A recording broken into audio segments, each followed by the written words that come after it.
Programmatic ads.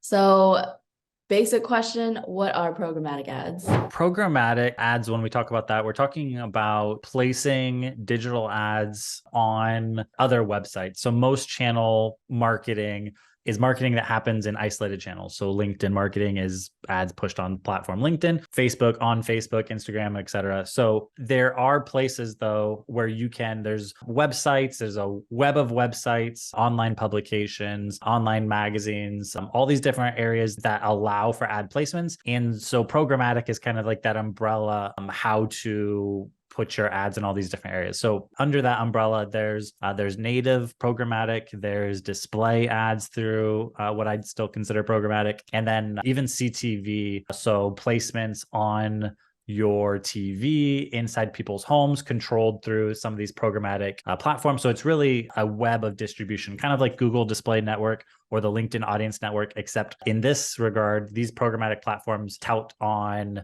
actually curating a list of reputable places and placements and online distribution and tracking through that. So it's kind of that web of marketing. Right. So programmatic is basically just a broad umbrella term for showing your ads on a bunch of different websites. Yeah. When we're talking about programmatic here at Impactable, what websites, do you have any examples of websites that you would say are part of this? Yeah, some of the ones that stick out to me is entrepreneur.com, Forbes, Rolling Stone, Men's Health. There's like Tech World. There's a lot of even like I think Good Housekeeping. There's a lot of and news outlets. I think Fox and CNN are both on there, and other New York Times and a series of outlets like that. So pretty decent placements, I would say. Yeah, lots of big names. Yeah. So that in and of itself, like being able to, so part of the two main things that I think the benefit for programmatic is it allows you to be more places. So beyond just one channel or a couple of channels, that builds trust. And then the second one is the actual placement of your ads on very reputable websites makes you look better. So having your ad on Forbes.com makes you look kind of a little cooler than, just a random display when someone's playing like a Facebook video game or something, playing Candy Crush. It's a little less legit. Right. Definitely. I understand that. So for our existing clients, since we are a LinkedIn ads agency, how can they kind of use programmatic ads to supplement their existing LinkedIn strategy? So part of it, like I said, is building trust. And so a big thing that we try to do on the LinkedIn ad side with retargeting is building trust through positioning you as an expert in your space with, showing these variety of ads. The other way that you can show and display kind of that you're a reputable company is when people see you advertised on multiple platforms across the internet. That helps build trust. So even, so I believe that some of the retargeting budget should be done multi-channel, that you should go beyond LinkedIn a couple of channels. It helps both ways. So when you're driving traffic to the website with expensive LinkedIn cold campaigns, and then you're retargeting them on LinkedIn and on multiple other websites, when they then come back to LinkedIn and see another ad, it softens them up. They're much more likely to convert, and you're building kind of that intrinsic trust through the process and through the journey. Mm-hmm. So do we only use programmatic as part of retargeting? It's not really something we use at the cold layer? In most cases, I wouldn't use it in the cold layer. The main benefit of it is that it's kind of swarming a warm audience. So they've already shown some level of interest, and now we're kind of showing multi-channel. The best case scenario that you would want to use programmatic as part of your cold arsenal is if maybe you have an ABM list. Your total addressable market is 20,000 or 10,000 or 30,000 people. You're not necessarily waiting for them to take some action before you retarget them. You'd want to saturate that group across as many platforms as you can, not knowing where they're most active. So then instead of even worrying about retargeting, you would run a cold campaign on the same audience of 30,000 on LinkedIn, on Facebook with programmatic, CTV, and you would really try to saturate them across all platforms in the cold layer. But otherwise, yeah, normally I would say for most, retargeting with programmatic only makes a lot of sense. Yeah,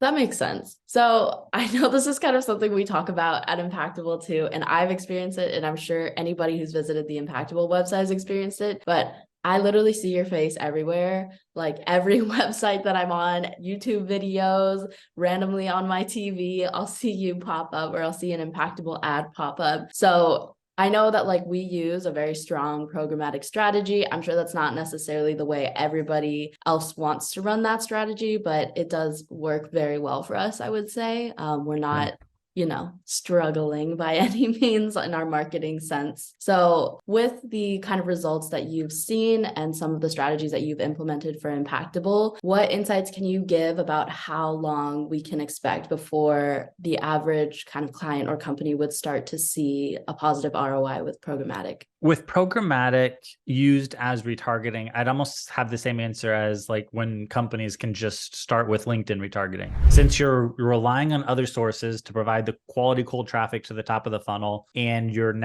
we're just using programmatic to help warm up or continue to nurture and warm up an already warm audience that's shown some level of intent. The timeline to ROI is pretty quick. I would say within 30 or 45 days, you should be seeing actual view through conversions. The problem will be the individual channel on programmatic will overstate its results because the placements are so good that it's going to start looking like it's taking credit for a lot of conversions, because it almost be like, hey, everyone who booked a meeting with me this week was, we placed programmatic ads on their screen at some point. So programmatic is saying to have all these conversions. So it'll overstate, but I think it proves the point that the placements are really good. Like you can't guarantee that everyone who books a call with you is shown a LinkedIn ad, but you can almost guarantee like programmatic has such wide distribution that you could actually almost guarantee like it's going to be a part of the journey. So the big thing is, how do we track it accurately? What you should see is a lift. You should see all else being the same, introducing programmatic, there might be a 10, 12, 13% lift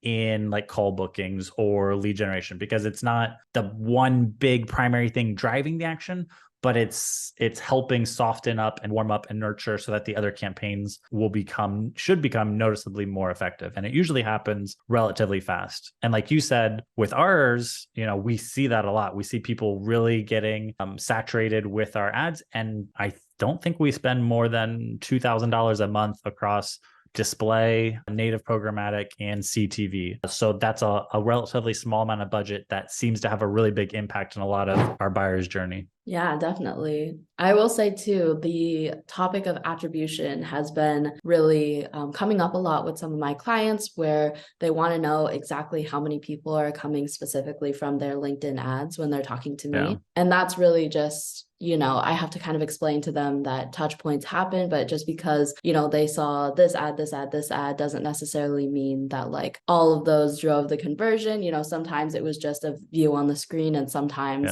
it was actually like a really big driving factor. And it's really kind of finding the art and the science between that, of kind of discovering, which ones were the biggest contributors to this conversion. Yeah, the whole conversion thing, I mean, it can get really messy. I'm definitely not the kind of person that's saying like just don't try tracking it or just trust the system. Like I know a lot of the demand gen kind of movement is they're almost like anti-attribution. But I think the big thing is you have to track whatever you can and push for like better tracking. But then with view through conversions like text ads and spotlight ads and follower ads, and programmatic's the same way.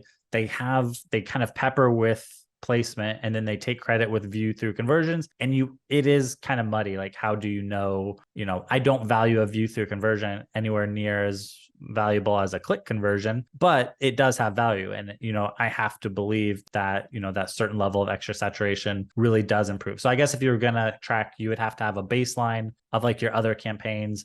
Don't change anything else and introduce programmatic, and ideally you should see kind of a lift in your other campaigns performance based on the addition of this. But that's all else being equal, which there's never like 2 months that are the same, so it'd be really hard to like really A/B test that. And not everything can be tracked or should be tracked. Track what you can, and then with that you kind of have to make your own judgment call. Yeah, definitely.